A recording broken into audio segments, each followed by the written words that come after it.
Morning. Has anyone ever been to the zoo before? Yes. I want to show of hands. Some people, they whisper. I can't hear whispers, but I can see hands. So you've been to the zoo before. You've enjoyed yourself. You've had a lot of fun at the zoo, right? Yes. It's a fun time. Well, I got a story about a zoo. Okay? And this happened a little while ago. And when it first opened up, it got every available animal possible. It had lions, it had gorillas, it had zebras, it had lions, tigers, and bears. Oh my. It had everything you could imagine. And when it first opened, it was the place to be. Everybody loved being at it. It was like, oh yes, that's the best. But their star attraction was this baby gorilla. Who doesn't love, baby puppies or baby gorillas, right? They're cute, everybody loves them. And as time went by, some of the animals lost their interest, and this baby gorilla, it started to grow, and everybody still loved this gorilla. But as time went by, people started to lose interest. Been there, done that, got the t-shirt, literally, and I don't need that anymore, so they stopped coming. Until finally, one day, this baby gorilla was no longer a baby, and unfortunately it died. But it was the only attraction left that people came to see. And so the zookeepers were like, oh, we got to come up with something. We can't lose our only business. And so they go to this new guy, and they say, hey, we're going to pay you an extra $100 if you go down to the basement, get the gorilla suit, put it on, get in the pen, and you need to convince everybody that you're a gorilla. Sounds pretty silly, but it worked for a while. But then people started to lose interest in this person playing a gorilla because he would do the same old routine over and over and over again. And so to spice things up, he's like, no, I got to change things up. I'm going to do acrobatics. I'm going to climb things. I'm going to jump off of things. And it worked. People started coming back until they started losing interest again. So he started upping the ante. Well, the one day he decided he's going to climb the side of the enclosure. And as he's climbing the side of the enclosure, he gets to the top and he falls into the pen beside him. And just as he looks up, I can't look down and talk. Just as he looks up, he sees a lion running towards him. And so instantly he gets a little scared, gets up, tries to run away until the lion pounces on him and catches him. Now this man's terrified. He starts yelling, help, help, help, this lion's going to get me. Until the lion leans into him and says, shh, you're going to get me fired. Sometimes people aren't who they seem to be. And although in that moment in time, I'm sure this gorilla was thrilled that this lion wasn't who they said they were, but have we ever met somebody, or have we ourselves ever been somebody who we said we weren't? Has anyone ever tried to put on that mask, put on that gorilla costume and say, no, this is 100% me, when deep down you're just trying to put on a show for everybody? The definition of fake, it's an adjective, not genuine, counterfeit, or of a person claiming to be something that is not. Or as a noun, a thing that is not genuine, a forgery or sham, or a person who appears or claims to be something that they're not. That's the opposite, right? Yeah. So somebody that's claiming to be something that they're not. Is that who we want to be? Do we want to be known as that gorilla or the lion in that cage? I want us to look at Luke 9, 23 to 27. Then he said to the crowd, if any of you wants to be my follower, you must give up your own way. Take up your cross daily and follow me. If you try to hang on to your life, you will lose it. But if you give up your life for my sake, you will save it. And what do you benefit if you gain the whole world, but you yourself lost or destroyed? If anyone is ashamed of me and my message, the Son of Man will be ashamed of that person when he returns in his glory and in the glory of the Father and the holy angels. I tell you the truth, some standing here right now will not die before they see the kingdom of God. Now, I'm sure we can all agree that being fake is not a good way to love God, love others, and make disciples. It's not an effective way. Instead, we need to understand our fifth value, which is real people, real problems. And it's a value of authenticity. Now, I get it. We all have circumstances where we think it's best to put on that mask. I myself am guilty of this. Group of attractive friends who are all into fitness. Well, I tell you right now, the gut gets sucked in and the chest gets puffed up. Got to make it look like I'm into fitness. But anybody who actually knows me knows that I'm far more likely to pick up a bag of chips and a Pepsi than I am to go to the gym. Let's look at the word authentic. Authentic, of undisputed origin, genuine. So if we're talking to someone, be genuine with them. It's okay to converse with who you are. Made or done in the traditional or original way, or in a way that faithfully resembles the original. Based on facts, accurate, or reliable. We want this church to be a genuine, reliable church. Amen? Amen? Otherwise, how are we going to be effective? When we look at Luke 9, chapter 23, the context of it is shortly after Jesus had fed the 5,000s. He's sitting with his disciples. This is, again, after the miracle of feeding the 5,000s. His disciples are super excited, super amazed at what he had done. And Jesus is sitting there explaining to them, don't tell people who I am. People are going to get upset. People are not going to believe you. There's going to be controversy. It's not going to be a pretty picture. And yet Jesus goes on to say everything in Luke 9, 23, 27. We're being told a few things in this passage. The first thing is to take up our cross and follow Jesus Christ. We're being told that if we try to hold on to our lives, in the end, we're going to lose it. Although in the moment, we might think, no, I got it. I got this all planned out. It's not going to work. You know the saying, you love something, let it go. You love your life, give it to Christ. He has your best interest far better than we could ever imagine. Then we're being told that if we turn our backs on God, he's going to do the same when he comes back. When he returns, he's going to say, I didn't even know you. That's a wake-up call right there. Then after Jesus told his disciples, and keep in mind this is after Jesus had explained, don't be telling everyone who I am. I'm sure they were a little confused. The first point, taking up our cross, is denying ourselves. Now, it isn't just saying that we need to deny ourselves once. It is saying that denying ourselves needs to be a daily choice. Everything involved in being authentic is a daily choice. You can go to one situation to the next and decide, okay, I'm going to be authentic here, but I'm going to change something about myself for this one. And you lose authenticity. This isn't the first time that we've seen this in the Bible. If you look at Hebrews 11:25, it talks about how Moses had all the riches available to him of Egypt. He had the gold, he had the clothes, he had the title. He wouldn't have had to work a single day in his life. But instead of choosing comfort, he denied himself and he went to be with Jesus' people, to suffer with them, to walk with them, to lead them. Amen. That's a pretty strong example. But now, in today's society, what does that look like? Does anybody have a gold statue at home? No? No? Anybody have the Egyptian wooden cross things? I don't know what they're actually called. But does anybody have those? No. Or does anybody have a cross in their backyard that they can physically pick up and carry around with them? No? Okay, just checking.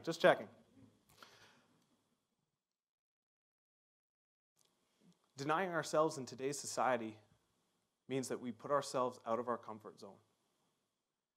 It means that we step out from what we're comfortable with so that we can be vulnerable with each other. It doesn't mean that we have to put on this facade of we always have everything together, because we don't. We all have issues, we all have struggles, and we all have things that God is working on with us. Myself included. So it's okay to admit it to each other. The next thing is embracing the tension. If we are making our daily choice to pick up our cross and put ourselves out there in the uncomfortable situations, that's going to cause tensions. We see that in today's society all the time. Who here agrees with the school curriculum that's being taught in the elementary schools? The sex ed education, if you guys aren't aware, it's far from the biblical standard.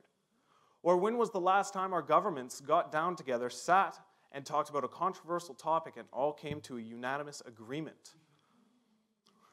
I hear chuckles, so that's a good thing. Like, for example, the transgender athletes competing in a particular field and dominating. When was the last time you heard anybody in an entire room sit down and say, yes, we all agree with that conclusion?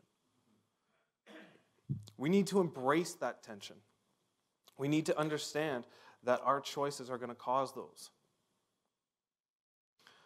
The definition of tension: a strained political or social state or relationship, or a relationship between ideas or qualities with conflicting demands or implications. How do we respond to those situations? What does it look like to embrace those situations? By choosing righteousness. This does not mean we walk around responding with the holier than thou response. That's not going to go over well. But we must be able to justify our actions and our responses in accordance to Jesus' standard of embracement. So if you can sit there and justify, I responded with love and patience to this particular situations, you're on the right track.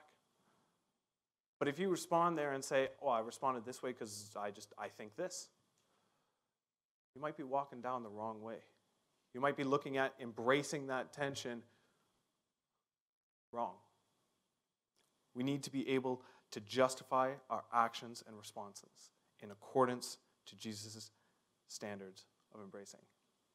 Not by today's standards, because have you guys ever seen somebody in a tense situation where there's some controversy and one party goes off the rails, maybe picks up a trash can, throws it across the room just because they simply don't agree? No, that is not how you embrace tension. That's how you escalate tension, but it's not how you embrace it. And then the third point is follow Jesus daily. It is a daily choice to follow Jesus. It is a daily commitment. It is not one choice that you make and then for the rest of your life you never again have to revisit it and be like, no, I'm still going to follow him. Things are too difficult. Yes, you can commit your life to Christ, but yet there's still that daily devotion. There is still that daily understanding that it involves sacrifice, suffering, a little bit of pain. An example of this is found in Luke 9:61, a little later on in the text, where an unnamed man told Jesus that he would follow him wherever he goes. Wherever he goes, Jesus, I'm going to follow you. But first, let me just go home and say goodbye to my family, say goodbye to my wife, my kids, maybe my dog. I'll be right back, but let me go say goodbye to my family. And Jesus' response was essentially no. Like right off the bat, that sounds fairly harsh. But Jesus knew that if that man had gone back and seen his family and said, I'm following Jesus, a number of things could have happened. One, he wouldn't have wanted to leave them. Can anyone here stand and say, yeah, I will 100% turn my back on my family to follow Jesus Christ? That's a hard thing to ask. That's a huge thing to ask. But biblically speaking, that is what it looked like. So he could have seen his family and he wouldn't have wanted to leave. He could have been convinced by his friends and neighbors, the unbelievers, no, man, it's not worth it. Look, you already have a house, you have a family, it's not worth it. He would have been put against unnecessary roadblocks. And Jesus knew that. So that's why Jesus was like, no, not a good idea. Stay here. If you're following me, you're in. But now what does that look like today? Because I'm sure a lot of us are not going to get up, leave the mortgages, leave the house, and say, goodbye, guys. Well, it involves discipline, sacrifice, discomfort, reflection, and controversy. So basically, it's not easy. It is not an easy task to make the daily choice to follow Jesus. But it is possible, and it is beyond rewarding. For an example of what it could look like today, I had a friend of mine not too long ago. She became a Christian. And for the next few years of her life, she was a Christian and the remaining of her family were not. And she told me stories of the pain and the suffering and the arguments and just the issues that it caused at home. And regardless of what happened at home, regardless who yelled at who, regardless who threw what, regardless what was said, she remained faithful, and every single day she woke up and she did her daily devotions. She made that choice on a daily basis to follow Jesus Christ. And by doing that and being authentic to who she was in Jesus Christ, since then her sister has become a follower of Jesus Christ. And her parents no longer argue about beliefs, but instead have started to look into their own faith and their own beliefs. So is that what it looks like in your life right now? Are you the person who's making the daily choice to be the example for your family? Yeah. Are you the one leading by example of what it is to be authentic so that others can see that? There is a biblical and worldly value to authenticity. Everyone can admit it. Everyone realizes it. There was a church leader who once said, "People who are investigating Christianity don't expect perfection from Christians. They're too street smart for that. What they do hope to find is someone with the courage to confess their blunders and make things right." They're looking for someone who is authentic. Now, when we look at the secular culture, because that was a church leader, when we look at the secular culture, even they acknowledge and realize the value of authenticity. There was two particular rappers in the secular culture, most certainly not Christians.